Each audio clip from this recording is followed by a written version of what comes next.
how to download Binance app on iPhone.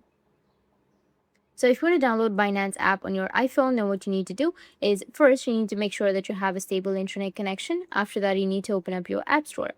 After opening your app store, you need to go with search, and here you need to search for Binance. After searching for your Binance, you'll find the application right here.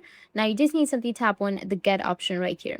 Tap on get, and then just double click to install, confirm with the side button, or it may also ask you for your password, your iPhone's password or your Apple ID password. So just enter that and it will start downloading. As you can see that it says it requires 1 or 2 minutes to download the application. It depending on your internet connection, it depends how long it takes to download the application.